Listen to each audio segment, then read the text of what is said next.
2 spoon போதும். Lion date syrup, இதுல iron, fibre, vitamins, நோய் எதிர்ப்பு சக்தி அதிகமா இருக்கு. Lion date syrup. அனைவருக்கும் இதயத்தின் பொங்கல் நல்வாழ்த்துக்கள். பொங்கலோ பொங்கல்.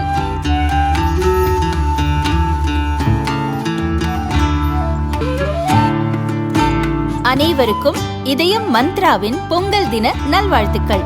பொங்கலோ பொங்கல். தேஜ கூட்டணியில் அமமுக இணைந்ததற்கு அக்கட்சியின் துணை பொதுச் செயலாளர் மாணிக்கராஜா எதிர்ப்பு தெரிவித்திருந்தார். இதையடுத்து மாணிக்கராஜாவை கட்சியிலிருந்து நீக்குவதாக அக்கட்சியின் பொதுச் செயலாளர் டிடிவி தினகரன் அறிவித்தார். இந்த சூழலில் இன்று அவர் முதல்வர் ஸ்டாலின் முன்னிலையில் தனது ஆதரவாளர்களுடன் திமுகவில் சேர்ந்தார். 3 அமமுக மாவட்ட செயலாளர்களும் திமுகவில் சேர்ந்தனர்.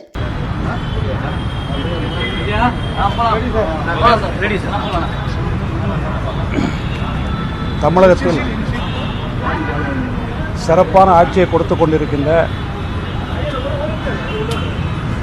ஜனநாயகத்திலே கடமையாற்றி கொண்டிருக்கின்ற, நல்லாட்சி கொடுத்திருக்கின்ற, மதிப்பிற்கும் மரியாதைக்கும் உரிய கழக தலைவர், மதிப்பிற்கும் மரியாதைக்குரிய பாசத்திற்குரிய முதலமைச்சர்கள் முன்னிலையிலே நானும் எங்கள் மாவட்ட செயலாளரும் ஜனநாயக கடமை ஆற்றுவதற்கு அவரோடு இணைந்திருக்கிறோம்.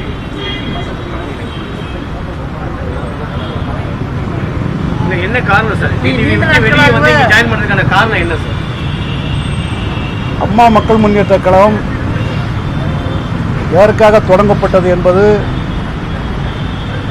உங்கள் அனைவருக்கும் தெரிந்த விஷயம். எங்களது தலைமை மறுபடியும் 8 ஆண்டு காலங்கள் கஷ்டப்பட்டு வளர்த்த அம்மா மக்கள் முன்னேற்ற கழகத்தை மறுபடியும் பழைய நிலைக்கு ஆதரித்து செல்கின்ற பொழுது தொண்டர்கள், அங்கே நிர்வாகிகள் அத்தனை பேரும் எதிர்ப்புகளை சொல்லியும் என்னை போன்ற அரசியலுக்கு அப்பாற்பட்டு அம்மா மக்கள் முன்னேற்ற கழகத்தினுடைய பொதுச் செயலாளர் 20 ஆண்டு காலம் என்னுடைய நண்பர், அந்த முறையிலும் நாங்கள் பல முறை எடுத்து சொல்லியும் எதற்கு இந்த கட்சி அம்மா மக்கள் முன்னேற்ற கழகம் ஆரம்பிக்கப்பட்டதோ அதற்கு ஒரு 8 ஆண்டு காலம் அர்த்தமே இல்லாமல் திருப்பியும் போய் நம் தலைமை முடிவெடுத்த காரணத்தினால் மன வருத்தத்துடனும் பல முறை நாங்கள் எடுத்து சொல்லியும் நண்பர் என்ற முறையிலும் காரணத்தால் எங்கள் தொண்டருடைய விருப்பப்படி, எங்களுடைய மாவட்ட செயலாளர் விருப்பப்படி நல்லாட்சி கொடுக்கின்ற, மதிப்பிற்கும் மரியாதைக்கும் உரிய நமது முதலமைச்சர் முன்னிலையிலே நாங்கள் சேர்ந்து கழகத்தில் பணியாற்ற வேண்டும் என்று இணைந்திருக்கின்றோம். மாவட்டத்தில் 3 மாவட்ட சார் வந்திருக்காங்க. கோடியேறுவேல நிறைய நிர்வாகிகள் வருவாங்க. என்ன மாவட்டம்? டெல்லியிலேருந்து டிடிவிக்கு ஒரு அழுத்தம் கொடுக்கப்படுது கூட்டணிக்குன்னு சொல்லி. அப்படியெல்லாம் எங்களுக்கு தெரியல. அது அழுத்தம் இருக்கா இல்லையான்னு எனக்கு தெரியாதுல்ல. இல்லை, திடீர்னு துரோகியோட சேர மாட்டேன்லாம் சொல்லி பேசிட்டு இருந்தவருடைய மாற்றம், அதுக்கான காரணம் என்ன? அது பெரிய ஆட்களுக்கு தான் தெரியும். நம்மளுக்கு அதெல்லாம் எங்கள்கிட்ட சொல்லியிருந்தா தான் நாங்களும் கன்வின்ஸ் ஆகுமே. எங்களுக்கு தெரியாம தானே. கோவில்பட்டியில் 4 மாசத்துல இந்த மன மாற்றத்துக்கான காரணம் என்ன? என்டியிலேருந்து வெளியே வந்துட்டு 4 மாசத்துல எல்லாம் கேட்கலையா சார்? கூட்டணியில் போய் சேரும் இந்த மாவட்ட கூட்டம் அதெல்லாம் வச்சிருந்தாரு, பொதுக்குழுலாம் கூட்டினாரு, அதில் கருத்துக்கள் கேட்கலையா? நீங்கள் உங்கள் கருத்துக்களை சொல்லலையா? கருத்துக்கள் சில பேர் சொன்னாங்க. நான் தான் தனியாக பூரா கருத்தையும் சொல்லிட்டேன். உட்கார்ந்து ராத்திரி சாப்பிட்டு உட்காந்து நாங்கள் பேசுகிற வரைக்கும் நாங்கள் பேசிக்கிட்டு தான் இருந்தோம். இது நமக்கு ஆபத்தில் வந்து முடியும்னு சொன்னோம். கோவில்பட்டியில் நீங்கள் பங்காளி சண்டை அப்படி ரொம்ப எளிமையாக சொல்கிறார். வெறும் பங்காளி சண்டை தான், மீண்டும் போகிறேன், ஜெயலலிதா ஆட்சியை கொண்டு வரதுக்காண்டி நான் அதிமுக கூட்டணியில் இணைகிறேங்கிறாரு. யாரு? திரு டிடிவி.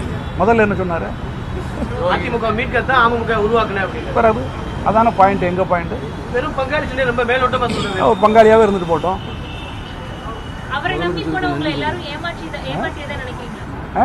அதாவது டிடிவி தினகரனை நம்பி நீங்க போயிருந்தீங்க, நீங்க எல்லாரும் அவரை நம்பி போயிட்டு உங்களை ஏமாற்றப்பட்டதா நினைக்கிறீங்க? ஏமாற்றப்பட்டாரோ சூழ்நிலையோ எங்களுக்கு பிடிக்கவில்லை. இந்திய கூட்டணி தொடர்வதை நாங்கள் விரும்பவில்லை.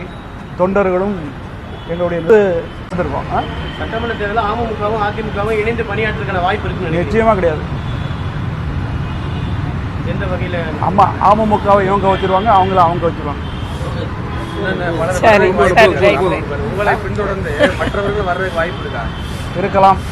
பேசிட்டு இருக்காங்களா உங்கள்ட்ட? அதெல்லாம் பேச்சுவார்த்தை நடக்கும். வர்றதை நம்ம அரசியல்வாதிகள் வந்த பிறகு சொல்ல முடியும். இல்ல கோவில்பட்டியில நீங்க ஏதாவது போட்டியிடுறதுக்கான கோரிக்கை ஏதாவது வச்சிருக்கீங்களா? இல்லை அதெல்லாம் ஒன்றும் வைக்கல. நீங்க ஏற்கனவே டிடிவி எங்க வேட்பாளரை கொண்டு போய் அவர் நிக்க வச்சிருக்கீங்க கடந்த சட்டமன்றத்தில். அவர் நின்னாரு வேலை செஞ்சோம், நான் கொண்டு போல. அந்த கூட்டணியுடைய எதிர்காலம் எப்படி இருக்கு? அதெல்லாம் நீங்க பெரிய ஆள்கிட்ட கேளுங்க. இன்னைக்கு இது போதும். நன்றி, வணக்கம்.